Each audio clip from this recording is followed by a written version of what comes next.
Hello, I'm Simon Whistler. You're watching Today I Found Out, and in the video today, the House of Horrors Hotel and one of America's first serial killers.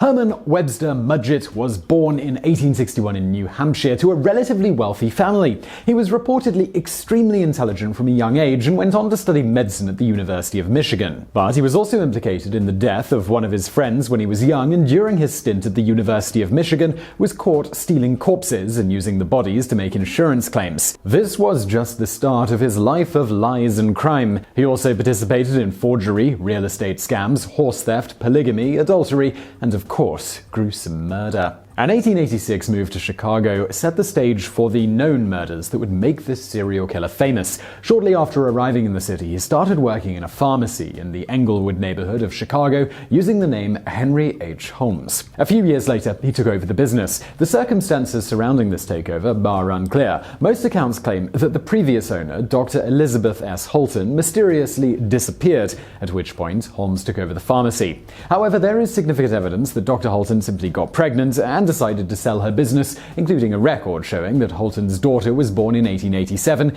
and there are records of Dr. Holton being in the area until 1910, well after Holmes himself had died. Whatever the case, after he acquired the pharmacy, he had a 3-story building with 60 to 100 rooms constructed across the street and then moved the pharmacy there. It was nicknamed The Castle, and besides functioning as his living area in the new location of his pharmacy, he opened it up as a hotel as well. This wasn't just any hotel though, and before long it would be nicknamed the Murder Castle and the House of Horrors. There were secret passageways, twisting hallways, doors that opened to walls, stairways to nowhere, doorknobs that locked from the outside, airtight and soundproofed rooms, all the makings of a really spooky haunted house. Holmes likely started murdering his first victims of the hotel directly after construction was finished, with the peak killings thought to have occurred during the Chicago World's Fair in 1893. At this time, hotel guests were plentiful, and many people who arrived in the city chose not to return home after, so disappearances of individuals was common even when they weren't being murdered.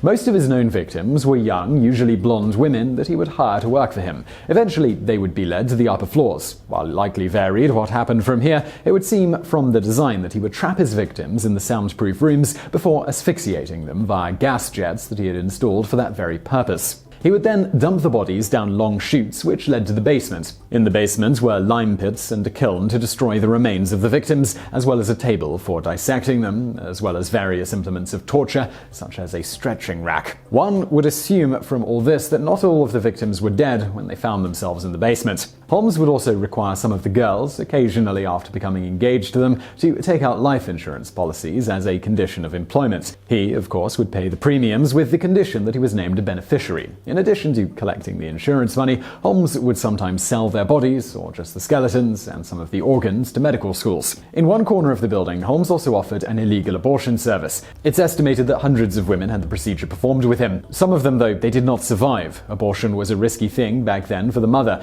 and Holmes likely wasn't the most cautious of doctors. He is even thought to have murdered some women this way.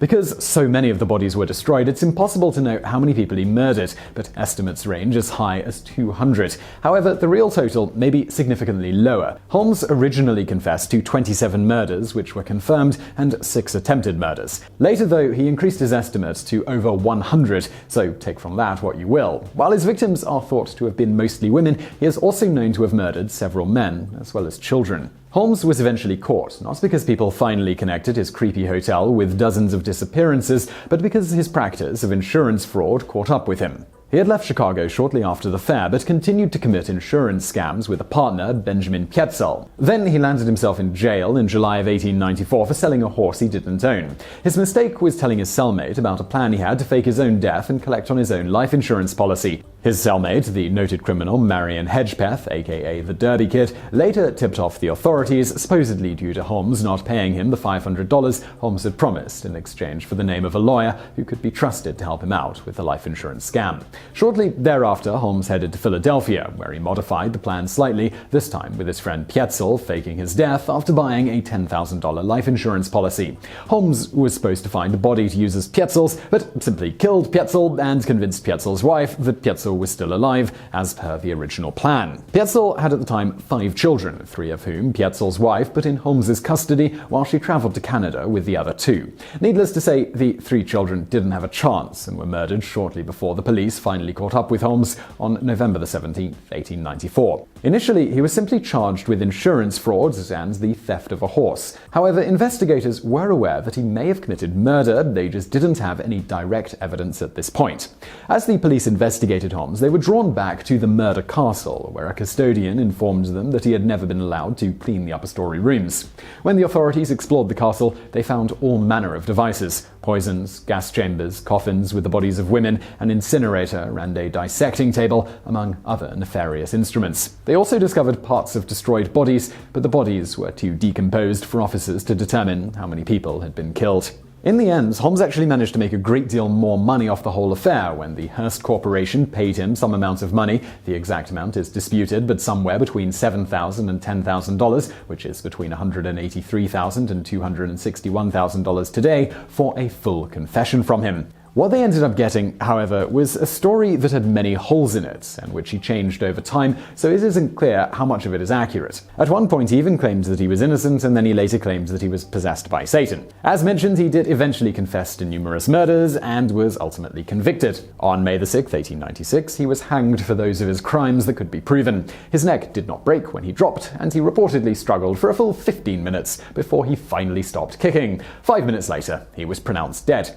Despite his death, he indirectly managed to claim another life, though. The caretaker, who informed the police about being unable to clean the upper rooms, committed suicide in 1914. His family members claimed that he had been haunted by the whole affair, which led to his suicide. As for the hotel, well, it was completely destroyed in a fire in 1895, and later a post office was built on top of it. So, I really hope you found that video interesting. Won't ask if you enjoyed it, fairly dark subject matter, but if you did, please do hit that thumbs up button below, and do not forget to subscribe for brand new videos just like this every day of the week. Also, check out some of our videos from the archives over there on the right. And thank you for watching.